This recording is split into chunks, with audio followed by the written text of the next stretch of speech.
Mic అక్కడ నేను doctor AV Ravikumar అండి, సీనియర్ యూరాలజిస్ట్ ని మెడికవర్ హాస్పిటల్. వాయిస్ కొంచెం గట్టి మాట్లాడు.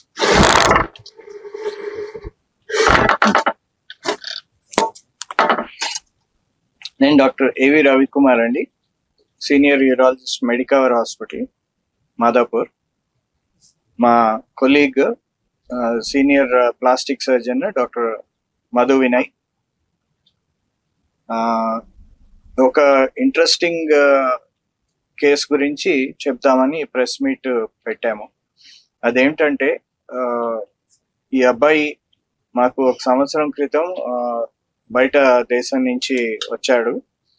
తనకేమైందంటే వాళ్ళు ముస్లిమ్స్ కాబట్టి సర్కంసిషన్ సుంతి ఆపరేషన్ చేసేటప్పుడు తనకి అంగానికి డ్యామేజ్ అయ్యి అంగం పూర్తిగా కోల్పోయాడు.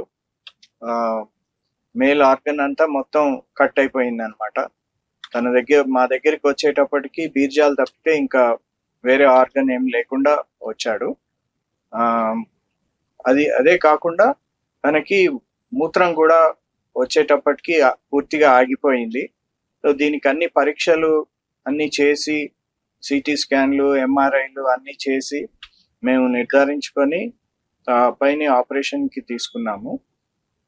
మొదట్లో అక్కడ ఉండే రాళ్ళు అవన్నీ స్టోన్స్ వచ్చి అడ్డుపడి మూత్రం కూడా బంద్ అయిపోయింది. సో అవన్నీ ముందు క్లియర్ చేసి ఆ రాళ్ళు అన్ని క్లియర్ చేసి ఆ ఇన్ఫెక్షన్ అంతా క్లియర్ చేసిన తర్వాత అదే సిట్టింగ్ లో మధు వినయ్ గారు చేతి నుంచి పైన చర్మము దాని కింద ఉండే కండ తీసుకొని దాంతోని పెనిస్ అంటే ఈ మేల్ ఆర్గన్ ని తయారు చేసి మళ్ళీ అక్కడ రక్తనాళాలకి అతికిచ్చి దాన్ని చేశారు.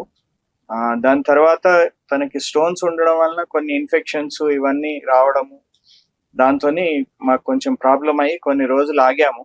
అంత మంచిగా సెట్ అయిన తర్వాత మేము తయారు చేసిన అంగంలోంచి మూత్రం ఫ్రీగా పోస్తున్నప్పుడు అప్పుడు దాని లోపలికి మళ్ళీ సిలికాన్ రాడ్స్ పెట్టి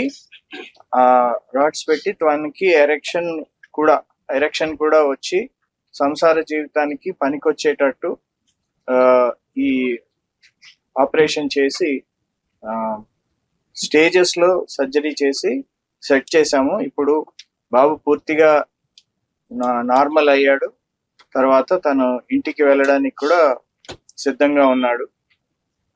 ఇప్పుడు తొందరలోనే తను మళ్ళీ తన ఇంటికి వెళ్ళిపోతాడు. మధు వినయ్. నమస్తే అండి, నా పేరు doctor Dasari Madhu Vinay Kumar, consultant plastic surgeon Medicover hospital. ఈ పేషెంట్ మేల్ ఆర్గన్ అనేది చిన్నప్పుడే కోల్పోయి మా దగ్గర ప్రజెంట్ అయ్యారు. సో అంటే స్క్రోటమ్ తప్ప ఇంకా యూరిన్ అనేది అక్కడి నుంచే పోసేవాళ్ళు. సో పెన్నిస్ అనేది లేదు పేషెంట్కి. సో పెన్నిస్ క్రియేట్ చేయడానికి ఫోరామ్ ఉంటుంది. ఫోరామ్ మొత్తం స్కిన్, దాంతోపాటు నర్వ్స్, బ్లడ్ వెజల్స్ ఇవన్నీ తీసుకొని దాన్ని పెన్నిస్ షేప్ లోకి కన్వర్ట్ చేసి దాంట్లోనే యూరిన్ పోయేటట్టు ఒక వే క్రియేట్ చేసి దాన్ని ఆ బ్లడ్ వెజల్స్ ని ఇక్కడ జాయిన్ చేసి పెన్నిస్ క్రియేట్ చేసామన్నమాట. సో ఇప్పుడు ఆ నర్వ్స్ బ్లడ్ వెజల్స్ జాయిన్ చేయడం వల్ల అది సర్వైవ్ అవుతుంది అదంతా కదా. నర్వ్స్ కూడా జాయిన్ చేసాం, సెన్సేషన్స్ కూడా డెవలప్ అయ్యాయి. ఇప్పుడు ఫైనల్ గా పెనల్ ఇంప్లాంట్స్ అనేవి పెట్టామన్నమాట. సో ఓవరాల్ గా ప్రొసీజర్స్ అనేది కంప్లీట్ అయ్యింది. సో ఈ పద్ధతి వల్ల చేయడం వల్ల అంటే ఇలా పెనెల్స్ ఈ మైక్రోసర్జికల్ పద్ధతిలో so we can reconstruct any part అనమాట బాడీలో. ఇలాగే ఈ పేషెంట్ లాగానే రేపు క్యాన్సర్ ఏదైనా పెనెల్ క్యాన్సర్ వచ్చినప్పుడు పెన్నిస్ పోయిన వాళ్ళలో కూడా ఈ మెథడ్స్ యూస్ చేసి పెన్నిస్ అనేది క్రియేట్ చేయొచ్చు and they can lead normal life.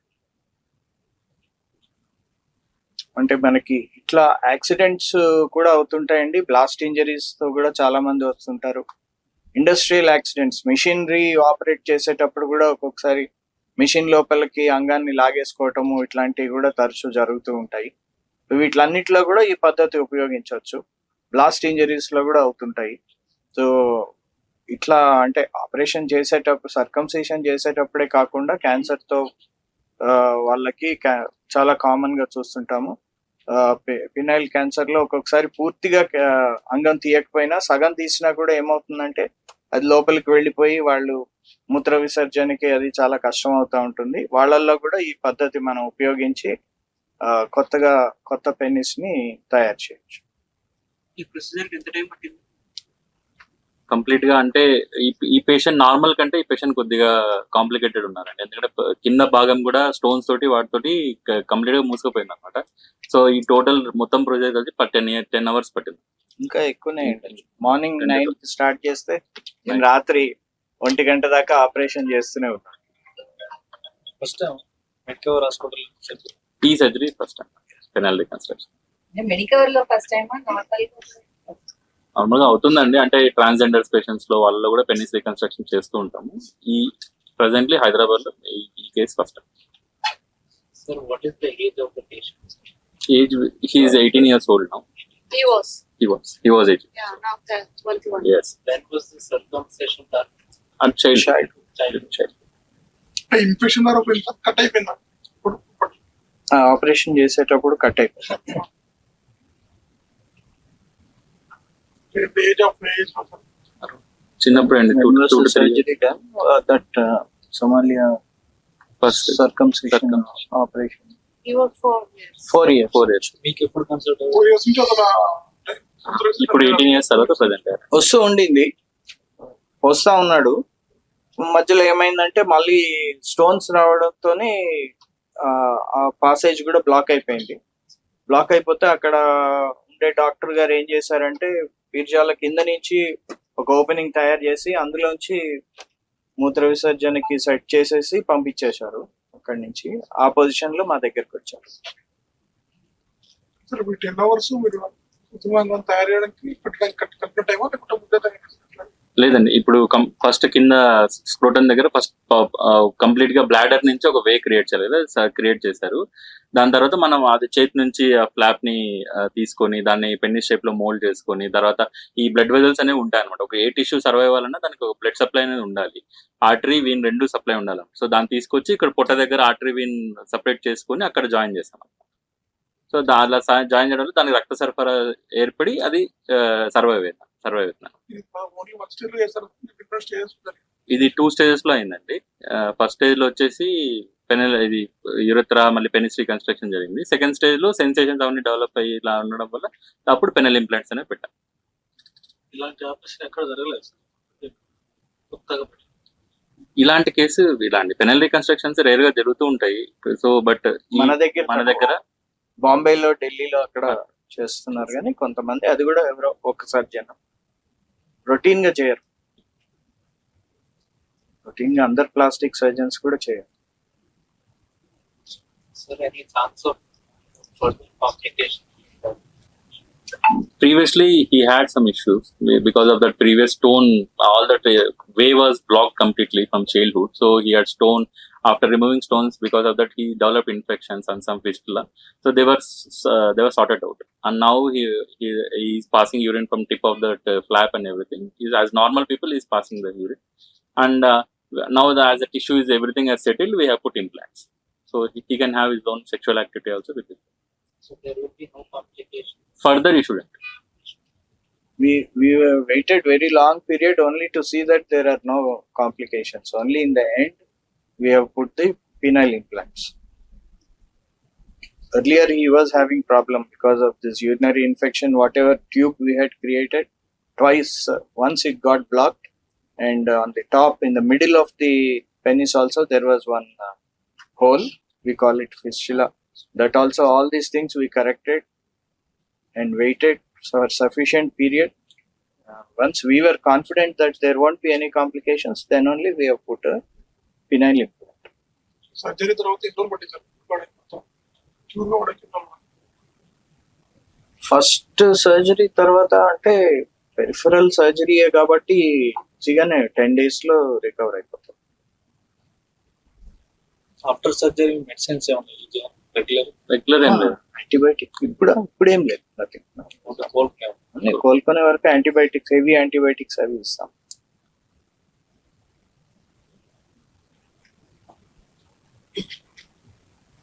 So తను ఇప్పుడు నార్మల్ మనలాగానే ఉండొచ్చు, పెళ్లికి పనికి వస్తాడు, నార్మల్ యాక్టివిటీ.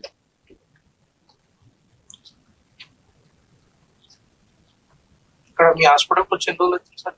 ఎప్పుడు ఆయన అంటే స్టేజెస్ లో 1 year అవుతుంది, సంవత్సరం అవుతుంది. మధ్యలో ఫస్ట్ స్టేజ్ తర్వాత మళ్ళీ డిశ్చార్జ్ అయిపోయారు.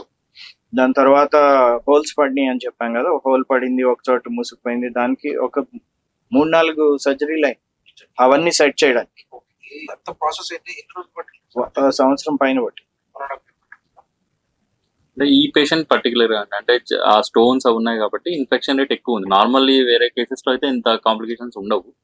ఈ పేషెంట్ లో స్టోన్ చాలా చిన్నప్పటి నుంచి ఒక ఏరియాలో ఆ స్టోన్ తీసినప్పుడు ఇన్ఫెక్షన్ కామన్ అనమాట. దానివల్ల వచ్చింది. నార్మల్లీ పెనల్ రీకన్స్ట్రక్షన్ కేసులో ఇంత ఉండదు, చిన్న ఇష్యూస్ ఉంటాయి కానీ బట్ ఇంత టైం పీరియడ్ తీసుకోదా. there a reason that only the forearm skin was taken off? So there are different methods are there, but commonly this is forearm because it is thin and we can mold it easily, and we prefer this one, and it requires some microsurgical skills. And so as we do regularly all microsurgeries, we are confident to go for that. Other option is from thigh, but as a thigh tissue, thigh skin and the fat will be very bulky, the size will be very huge. So to prevent that, preferably from forearm. బాబుని ఏమన్నా questions అడుగుతారా? Translate అడిగితే అడగచ్చు.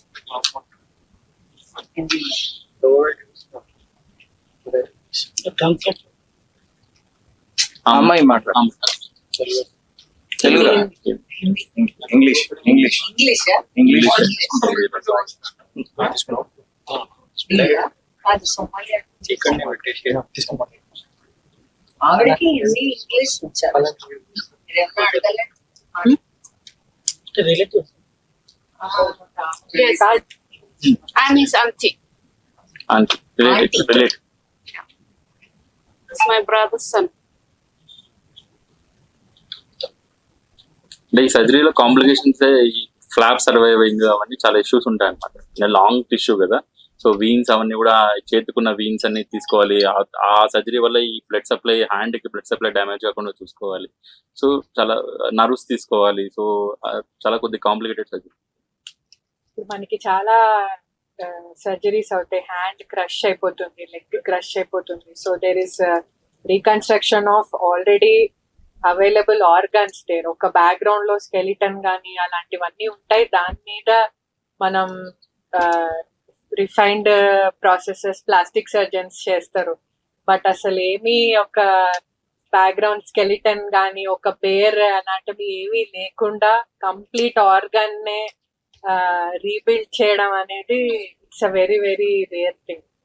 So అది ఈ case యొక్క speciality. దాని స్ట్రక్చరే కాదు, ఫంక్షన్ ని కూడా యాక్టివ్ గా తీసుకురావడం అనేది అనదర్ వెరీ స్పెషల్.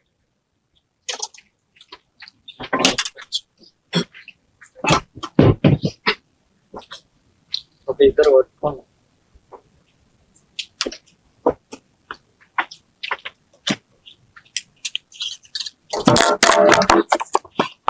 ఏమన్నా బయట తీసుకుంటారండి? సార్